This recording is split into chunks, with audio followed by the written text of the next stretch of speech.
Kita semua tahu kan, peta kekuatan militer dunia itu dinamis banget, selalu berubah. Tapi pernah kepikiran nggak sih, apa yang sebetulnya bikin satu negara itu bisa jadi begitu dominan secara militer? Oke, yuk kita bedah bareng-bareng. Oke, kita langsung ke datanya ya.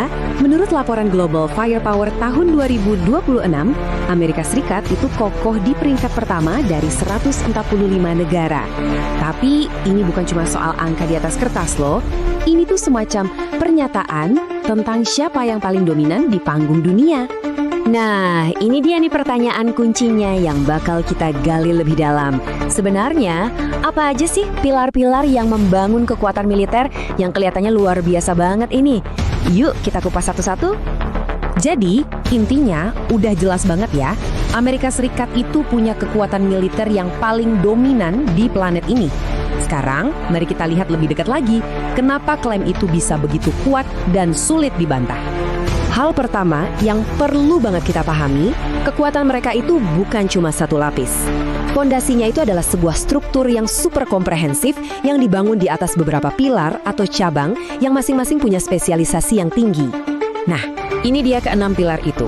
Mulai dari angkatan darat yang kuat di darat, sampai angkatan antariksa yang relatif baru, setiap cabang ini punya peran yang krusial. Kalau digabungin, semuanya ini jadi kayak satu mesin militer raksasa yang super terintegrasi, siap tempur di semua medan. Oke, sekarang kita lihat mainannya yuk, aset-aset fisik mereka. Di sini nih, keunggulan jumlah dan teknologinya kelihatan jelas banget. Kita mulai dari udara dan laut. Coba deh bayangin, lebih dari 13.000 pesawat udara. Dan ini bukan cuma jet tempur doang loh, ada pesawat pengebom, pesawat angkut, pesawat-pesawat khusus.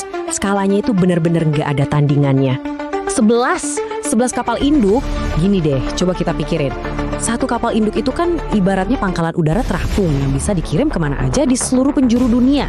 Nah ini alat utama mereka buat nunjukin kekuatan secara global. Eits, tapi jangan salah, kekuatannya itu jauh lebih dari sekadar kapal induk.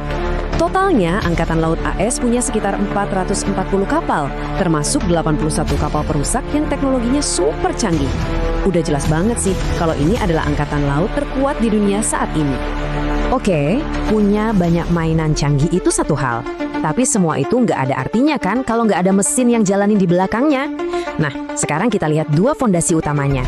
Pendanaan raksasa dan keunggulan teknologi. Nah, ini dia kuncinya. Anggaran pertahanan mereka yang super gede ini yang membiayai semuanya. Mulai dari operasi di seluruh dunia, gaji personel, sampai yang paling penting nih, riset buat bikin teknologi militer generasi berikutnya yang makin canggih. Ada satu konsep penting nih yang ngegabungin semua ini, namanya proyeksi kekuatan global. Intinya, ini adalah kemampuan buat bertindak dan berpengaruh dimanapun di planet ini. Jadi, dengan semua aset dan uang sebanyak itu, ya kemampuan mereka buat datang kemana aja jadi nyaris tak terbatas. Jadi, ini bukan soal jadi yang terkuat hari ini doang ya, tapi juga gimana caranya biar posisi itu tetap aman di masa depan. Mereka terus-terusan berinovasi, itu strategi utamanya, biar keunggulannya tetap terjaga. Oke, sekarang coba kita mundur sedikit ya buat lihat gambaran besarnya. Kita coba sambungin semua potongan puzzle yang udah kita bahas tadi, biar kita dapat gambaran yang utuh, termasuk beberapa hal penting lainnya. Nah, kutipan ini penting banget buat ngasih kita perspektif. Artinya, walaupun mereka dominan banget, bukan berarti nggak ada pesaing loh.